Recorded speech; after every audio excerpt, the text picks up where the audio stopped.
First, just want to say thank you for the introduction, and it's a huge honor. UNI has been a big part of my life. I say not just when I was here from about 2007 to 2013. It took me 6 years.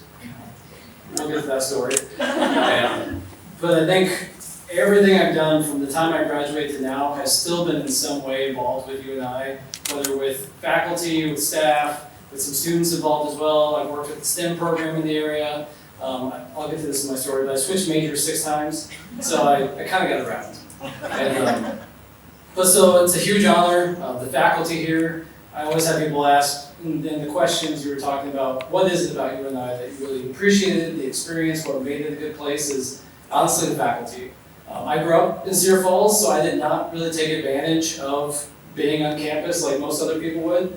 I grew up half a mile off campus, so I lived at home during school, so I didn't really participate in the campus activities like most students did. I didn't live in the dorms. But even having done all that and not really having engaged in the way a lot of other students who maybe came here to Cedar Falls to go to school here did, UNI was still one of the most meaningful experiences I've had because of the faculty across all 6 majors. Brittany's not here for me, but she was also one of my faculty. She's also supporting me. But she has somebody else that she's also supporting. But so I figured this really, one of the big takeaways for this is meant to be with students who are here and kind of looking at what does the process look like to go from being a student to getting elected. This is the first time officially saying as mayor-elect for the city of Cedar Falls. So I guess you did the intro well enough, I don't need to, so I'll just kind of use my story and the way I went through because I never had plans to be a politician. I still hate the feeling of calling myself that, with what politics has become nowadays, especially from the national level. So I really want to show though that I never had goals to be in this spot. It's almost saying you eloquently stumble forward through 10 years and then you just end up in a spot like this. So just to kind of go back in a galaxy far, far away, actually not very far, I was here. So I grew up in Cedar Falls, came to UNI. I was originally an art major, believe it or not, and they asked you to list the major when you register here, so well, put down art. Why not? I was interested in industrial design, so art was kind of close to path. We don't have an industrial design program, so I put down art. And I did not take any art classes. My art advisor was very disappointed in me. Every semester, you're required to meet with them, and every semester I kind of said, like, well, I'm just doing my gen eds and trying to figure things out, so can you just check me off that I can register for classes? And so I did.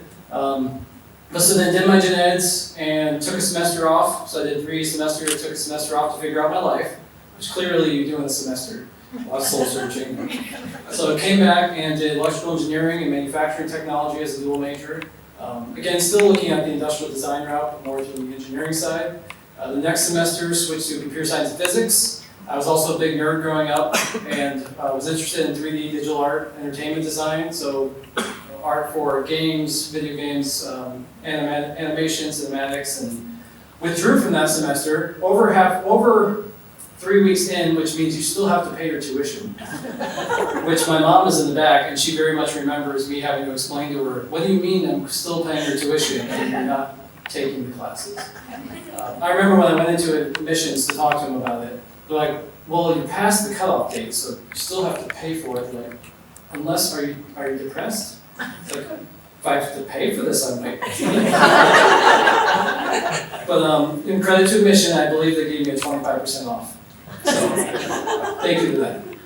So came back, took a semester off, and came back and did international relations as a general studies major, and then did leisure youth human services. Worked a lot with Nonprofit Leadership Alliance student group. One of the best experiences I had here. One of the first times I really got a chance to get hands-on and involved with our nonprofit community, honestly with the community as a whole. So amazing recommendation if you know Julian Gassman.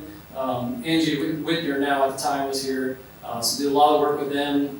And then I went into the business school and wasn't sure which arm of business I was going to go into, but ended up in business economics, which if anyone knows much about economics is really teaching you systems theory and how economies work, how systems work, how the world works.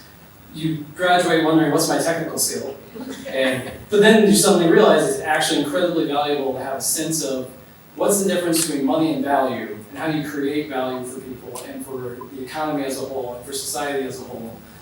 And so over the last 10 years since I graduated, I originally went down to Kansas City just for a short contract job at a software company.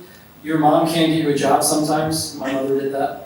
She ran into somebody at a winery in Lake of the Ozarks and told him how great her son was. She doesn't know what he does, but she got his card and I ended up calling him, and they're down in Kansas City and just happened to need somebody. So I went down there for just a couple months. Great experience, loved it down there, but really wanted to get back up here to the area I grew up in and wanted to do economics. And so came back and looked for about 6 months and started to feel that feeling of, you don't hear back from most job applications and you start to question your worth. And so finally I saw Red Cedar Valley had a job at the local economic development group. I applied for it and I kind of got tired of not hearing back, so I said, you know what, they've got an event on Thursday. So I put on my nice clothes and I went and introduced myself and got the interview because of that. Had a good resume, but I was young. And they said when I interviewed and got the job that if I hadn't come and introduced myself at that event, they likely wouldn't have given me an interview just because I was 6 months out of college. They were looking for someone with 2 years of HR experience, which HR was not one of my majors. But I had worked with a lot of our engineering, computer science, business, so I knew what it was to train someone for engineering versus for business. So a lot of my job was working with our employers to figure out how to attract people to the area, how to keep people here, barriers to employment around transportation issues, language barriers, housing and childcare issues, but then also just looking at how do we create a more inclusive community that accommodates for everybody's abilities and not just excluding people because of maybe their background. So through that time, though, a group of us, I'd always had, I'd say, an entrepreneurial lean. I met the Cedar Valley Makers, kind of a group of a few engineers and maker type people that had been doing some meetups. And then we got to talking about, well, what if we actually started a makerspace? So we did some fundraising, created a nonprofit, and started Cedar Valley Makers, and got a 5,000 square foot industrial makerspace in Waterloo. So from that, did a lot of that work, and then it kind of came up that we as a community didn't have a lot of good support for new business startups. And so being in economic development, we realized, okay, we don't do much for this. So a group of us said, well, how can we help? Well, let's start a co-working space. A lot of people work out of their basements or at home doing it and don't have a place to connect. So we started a co-working space in downtown Cedar Falls called Mill Race. It was in an old building down by the river, really small space. And then from that, within a few months, we had filled up a lot of space and started to have conversations with the cities, our economic development partners, with you and I, with Wartburg, Hawkeye, to say, okay, we've done this as a side project, but there's a lot of people out there working on things. How do we make this something more impactful? So we raised funding, created a new nonprofit. I was dumb enough to quit my job 6 months before we had any funding to try and get it started. And we got the funding and got it going. So 7 years ago, we started Red Cedar as a new nonprofit to help work with new business startups and provide access to coaching, mentorship, access to capital through a local investor group, kind of like Shark Tank, but nicer people. And so then it just kind of came up through, we've done that work through COVID. We put a lot of things on pause because of the co-working space. Nobody's in a shared workspace when there's a pandemic. A lot of our programming was in person. So over the last couple of years, we've continued to do some of that programming. I had also gone back to Cedar Valley for a bit, just kind of figure things out. And then it came up with looking around for council. And then also at that same time, I've been looking at the mayor position, and it just came up that Rob wasn't going to run again. And it's like, no, maybe now's a good time. And so fast forward 6 months, got elected Tuesday. So there's a lot more of that story in those 6 months. And so I think, though, I just really quick for a lot of the students here wanted to share some of just the lessons I've learned through that whole process. Because I think a lot of times from the outside it can look like that was always the goal. None of that last 10 years was ever a goal. It was always just a continual process of saying, how can I add value to my community? What are the things I can do to support people in what they're trying to accomplish, to make our community a better place to live in? And I honestly use the phrase of it was just eloquently stumbling through the last 10 years, but always taking on one thing and doing it well, and then the next thing comes up. And then you take on that project, and then somebody asks you to take on something else. So just a few lessons learned. First one is embrace being uncomfortable. Because every single opportunity you have that is a good opportunity will push you to uncomfortable places and things you haven't done before, skills you don't have, and you will always need to commit before you feel ready to take it on. But every single thing I did, from every business we've started to becoming mayor, you always feel you don't know enough or you're not ready to take that on. And that will always be the case if you're trying to push yourself and do big things. So always feel comfortable jumping in uncomfortable situations. And Second is understand your strengths. You will never be good at everything, and don't try to be. People that try to be good at everything just stress themselves out. You don't understand your value. And this ties with my third one is build things with other people.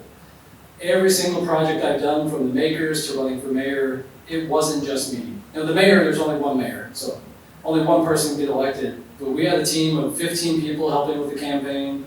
Just the number of volunteers we've had, over 300 people put up yard signs. We had over 90 people donate to the campaign. My significant other, my mom and stepdad in the back. It takes far more people than just yourself to do anything meaningful. So understand your strengths and your value and what you can add, but don't try to do everything yourself. Find people and always be building your network. I know that sounds, I hate the term network. There's an old phrase of your net worth is your network. But just always continue to try to meet new people. Don't settle for just saying, oh, I know plenty of people. Always be interested in conversations. If any of you have watched Ted Lasso, the phrase from the be curious, not judgmental, just always be curious. Keep talking to people, keep learning things. The fourth one is focus on the path, not the trees. Professional skiers, they're actually taught to not look at the trees or not look at the posts along the way, because you naturally are drawn to the thing you focus on. And if you continue to focus on the barriers that are thrown up in your life, you will always be hit with more barriers. So professional skiers ignore the trees, they ignore the posts, they focus on the path they're trying to take, because they know the moment they start looking at the trees, you hit the tree. So always just keep your eye on what you're trying to accomplish. You will always have barriers. Nothing turns out like you were hoping it to, nothing turns out perfectly, but just focus on what you're trying to accomplish and stay with it. The fifth is always seek the advice of others, but always make your own decisions. It is never an excuse to say, well, somebody else told me to do it. It's never an excuse to say, well, the advice I got was bad advice. It's always your decision, but always be open to listening to other people. My mom knows I ask her for advice all the time and I ignore half of it. But that's what you got to do. Because especially with the campaign as an example, a lot of people have advice when you start running for public office. And a lot of it's good advice. A lot of it's not good advice. You just need to trust your own judgment. But always ask other people for help. Always ask for advice. Just know you need to make the decision at the end of the day based on what feels right to you. The little things lead to bigger things. Like I said, I didn't start with the goal of running for mayor. I started with, let's start a makerspace. Or I started with, let's get a job. But little things and doing the little things well means people will trust you when a slightly bigger thing comes up. And the last 10 years has just been a slow process of doing little things and building up the bigger things. I know when as a student, wanted to change the world. You start changing the world by doing something really small and then just working from there. Listen more than you speak, always. It's easy to just try to spout off your opinion all the time, but it's always more valuable to listen to people than it is to try to tell them your opinion. Because especially once they realize you understand where they're coming from, they will listen to you far more when you do speak, as long as they know you understand them. Focus on, this is a big one, and this is a little bit of economics nerdiness coming out of me. Focus on creating value, not making money. One of the single biggest things that economics teaches you is the difference between value and money. Money is just a measure of value that we use to be able to pay each other for things. If in everything you do in your life you focus on how can I create value for my community, for other people I'm working with, and just always focusing on how do I create value for other people, you will find success. You will get a promotion, you will get funding for the thing you're trying to do. As long as you're being valuable, people used to say be the most powerful person in the room. That doesn't work nowadays. People know who are valuable and who help get things done, and that's who people look to when they're trying to accomplish something. So just try to be valuable for your society, for your community, and everything you're a part of. And the last thing I was saying, this is more of a tactical thing, is save up money to invest in yourself. When we started Red Cedar, I quit my job in April knowing we had no funding. And I went through about $20,000 to $30,000 in personal savings until we ever had the funding to be able to make it a paying position. And I was only able to do that because I was able to save up that money and knew when we did it, we didn't have the funding, but we needed full-time effort to see this through. Same with running for mayor. I had gone through about $30,000 in savings in this process because I wanted to put my time into talking to people, getting out in the community. So always save up money to invest in yourself, because that is the best investment you will ever make. Everything I've done is because I was willing to invest in myself, knowing I'm doing it because there's a bigger opportunity ahead. So don't cut yourself short on that. And just in closing, thank you to all the faculty, professors, everyone that made this an amazing place to go to school. I know I still keep in touch with a lot of you. We never had a chance to be there, and just a special thank you to my advisor who's not here with us, Kim McCormick, who passed away earlier this year, unfortunately, and he was an amazing person. Alicia was asking what my favorite class was, and it was his History of Economic Thought class, because he focused on teaching you how to think, and think critically, think for yourself, think as an individual, and that is one of the biggest things that you can take away from the time here, is having that skill set. So thank you to the faculty, thank you for everyone for coming out, and I look forward to staying involved with you and I. Thank you.